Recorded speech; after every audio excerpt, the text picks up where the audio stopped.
नमस्कार दोस्तों, आज मैं आप सबको भगवान श्री राम कृष्ण परमहंस जी का जीवन चरित्र सुनाने जा रहा हूँ। सन 1835 के शीत ऋतु में किसी समय श्री सुधीराम जी, जो भगवान राम कृष्ण के पिता थे, गया धाम दर्शन करने के लिए गए थे। वाराणसी में श्री विश्वनाथ जी के दर्शन करने के बाद जब वे गया धाम पहुँचे, उस समय चैत्र का महीना प्रारंभ हुआ था।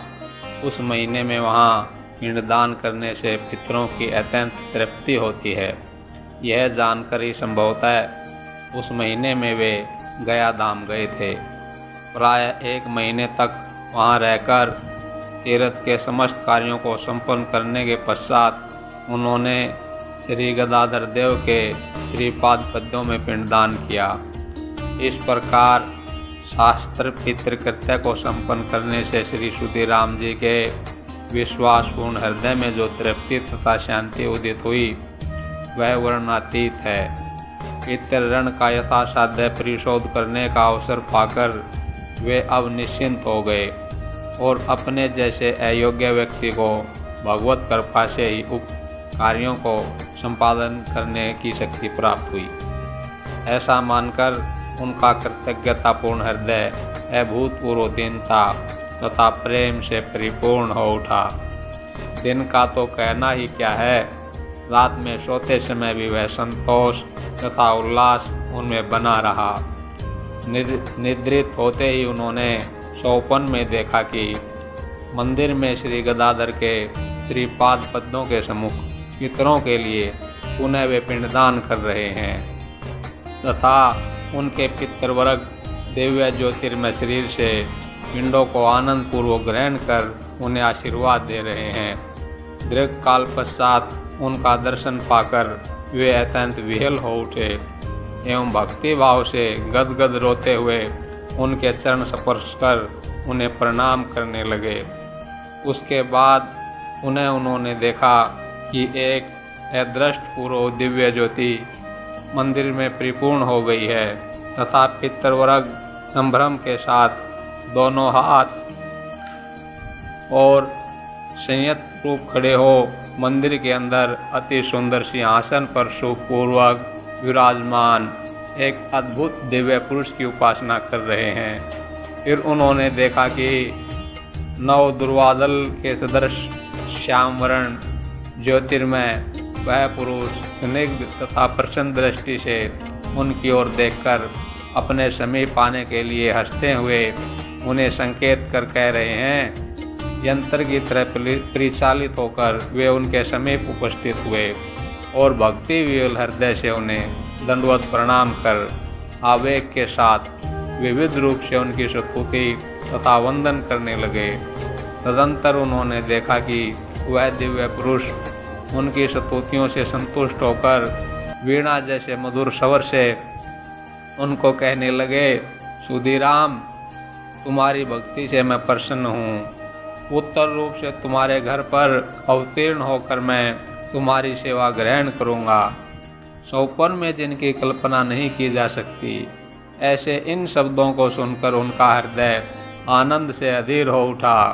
किंतु चिर निर्धन वे उन्हें कहाँ रखेंगे, क्या भोजन करने देंगे, इत्यादि बातें सोचकर तत्काल ही अत्यंत विषादग्रस्त हो रोते हुए श्री सुधीराम जी उनसे कहने लगे, नहीं नहीं प्रभु, मैं इस सौभाग्य के योग्य नहीं हूँ। आपने कृपा पूर्वक मुझे दर्शन देकर कृतार्थ किया तथा उक्त अभिप्राय को व्यक्त किया है, यही मेरे लिए यथेष्ट है। वास्तव में मेरे पुत्र होकर जन्म लेने पर मुझ निर्धन से आपकी क्या कभी सेवा हो सकती है। उनके इस प्रकार के करुण वचनों को सुनकर वे अमानव पुरुष अत्यधिक प्रसन्न हुए तथा बोले, सुधीराम, डरने की कोई बात नहीं है।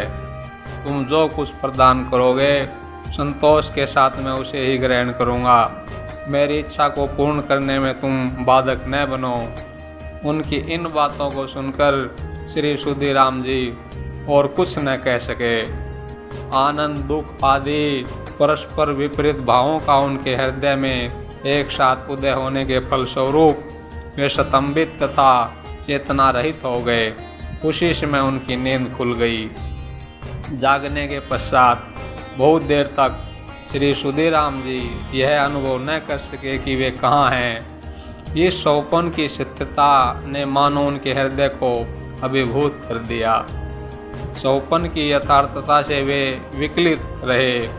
बाद में धीरे धीरे जब उन्हें सतुल जगत का ज्ञान हुआ, अब सैया से उठकर वे उस अद्भुत सौपन को स्मरण करते हुए नाना प्रकार की बातें सोचने लगे। अंत में उनके विश्वासपूर्ण हृदय में यह दृढ़ निश्चय हुआ कि देव संबंधी सौपन कभी व्यर्थ नहीं होता। अतः निश्चय ही शीघ्र उनके घर में किसी महापुरुष का जन्म होगा। वृद्धावस्था में उन्हें पुनः उत्तरमुख दर्शन करना पड़ेगा, इसमें कोई संदेह नहीं है। तदंतर सौपन के साफल्य की परीक्षा किए बिना किसी से उसका उल्लेख न करने का उन्होंने निश्चय किया एवं 2-4 दिन के बाद गया धाम से रवाना होकर सन 1835 के वैशाख में वे कामारपुकुर पहुँचे। इसी प्रकार जो भगवान रामकृष्ण परमहंस जी की माताजी थी, उनको भी उस समय विचित्र और अलौकिक अनुभव हो रहे थे। उन्हीं में से एक दिव्य अनुभव का यहाँ पे वर्णन करते हैं। एक दिन योगियों के शिव मंदिर के सम्मुख खड़ी होकर मैं धनी से बातें कर रही थी। उस समय मैंने देखा कि श्री महादेव जी के अंग से निकलकर दिव्य ज्योति ने मंदिर को पूर्ण कर दिया है। ये सब बातें भगवान श्री रामकृष्ण की माताजी अपनी एक साथी से कह रही हैं और वायु की तरह हिलोरे लेते हुए मेरी ओर चली आ रही हैं। आश्चर्यचकित हो मैं धनी से यह कहने ही जा रही थी कि अकस्मात मेरे निकट आकर मानो मुझे संपूर्ण रूप से आसादित करती हुई वह तीव्र वेग से मेरे अंदर प्रविष्ट होने लगी। भय और विस्मय से स्तंभित हो मैं एकदम मूर्छित होकर गिर पड़ी। ये जो घटना उनके साथ वहाँ मंदिर में घटी, उन्होंने ये बात बाद में यही घटना अपने पति को भी सुनाई थी और उसी घटना की कड़ी अब यहाँ पे बताई जा रही है। बाद में धनी की परिचर्या से होश आने पर मैंने उसे सारा वृत्तांत कह सुनाया। सुनकर वह आश्चर्यचकित हो गई।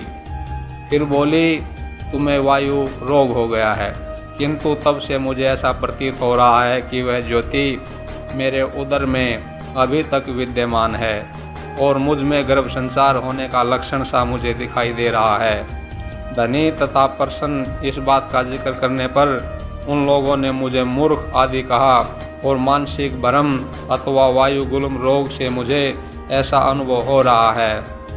इस प्रकार की बहुत सी बातें बतलाकर किसी से इस बात की चर्चा करने को मना कर दिया है। तुम्हारे सिवाय किसी से कुछ न कहने का निश्चय कर तभी से मैं चुप हूँ।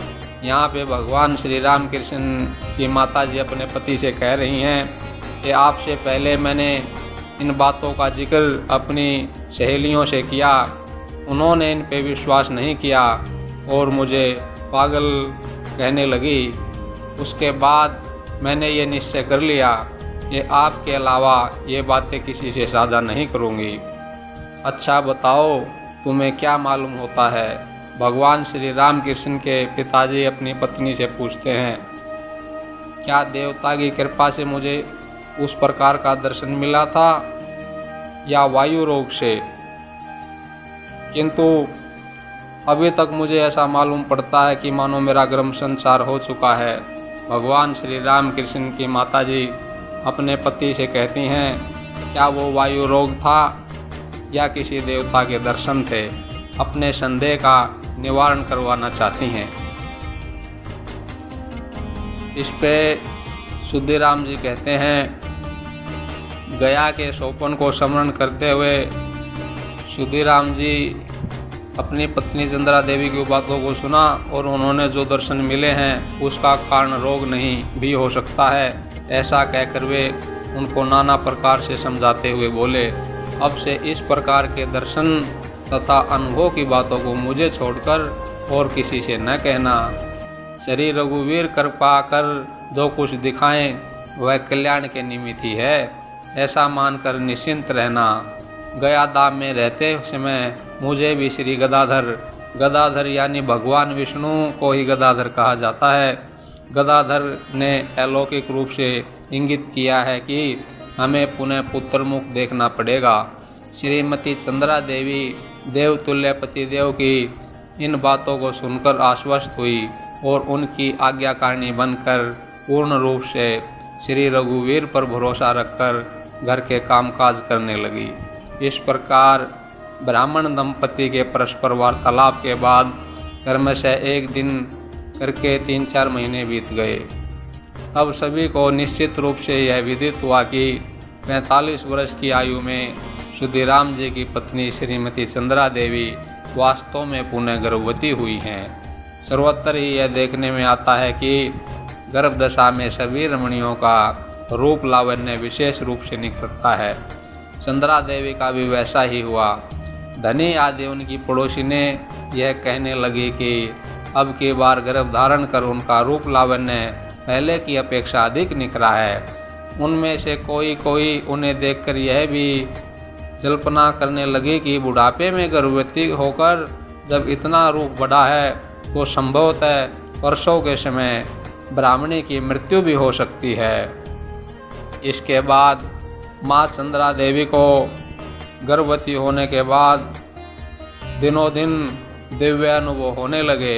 उन्हीं कुछ अनुभवों का यहाँ वर्णन किया जा रहा है। अस्तु गर्भवती होने के बाद दिनों दिन श्रीमती चंद्रा देवी को अधिकाधिक दिव्य दर्शन तथा अनुभव प्राप्त होने लगे थे। ऐसा सुना जाता है कि उस समय उन्हें प्राय प्रतिदिन देव देवियों का दर्शन होता था। उनके श्री अंग की पवित्र सुगंध से घर भरपूर हो उठा है, ऐसा भी कभी कभी उन्हें अनुभव होता था। यह भी सुना जाता है कि समस्त देव देवियों पर उनका मातृ स्नेह उस समय प्रबल रूप से वर्धित हुआ था।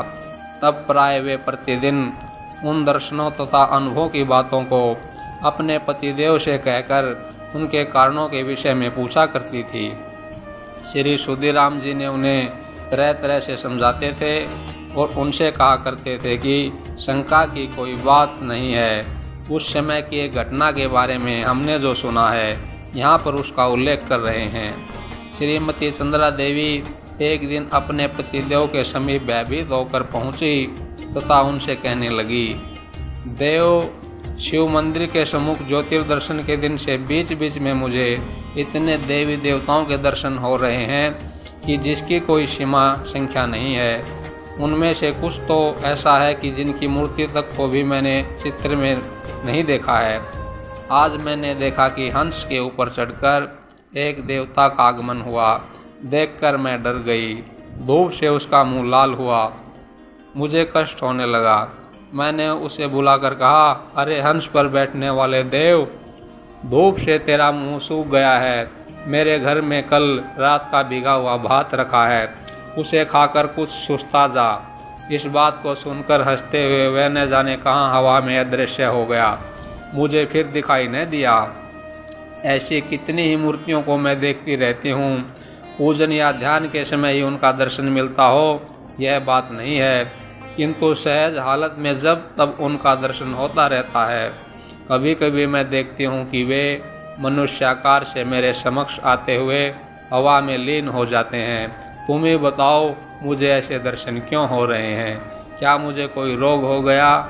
कभी कभी मैं यह सोचती हूँ कि क्या मेरे ऊपर गोसाई का आवेश हुआ है।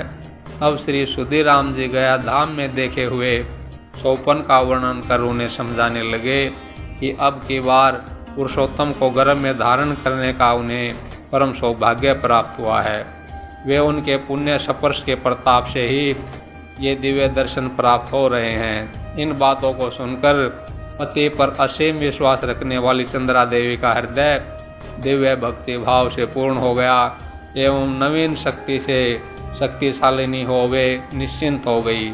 इस प्रकार दिन पर दिन बीतने लगे एवं श्री सुधीराम जी तथा उनकी पवित्र स्वभाव संपन्ना गृहिणी दोनों ही श्री रघुवीर के चरणों में पूर्ण रूप से शरणागत हो, जिनके शुभागमन में उनका जीवन देवी भक्ति से परिपूर्ण हो उठा था। उस भगवान को पुत्र रूप में देखने की आशा से समय बिताने लगे।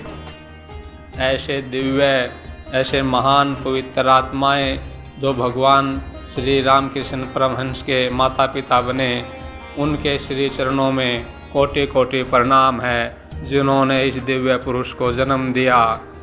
उनकी जय हो भगवान श्री राम कृष्ण, आपकी जय हो प्रभु। अगली कड़ी सुनने के लिए निरंतर बने रहें। धन्यवाद दोस्तों।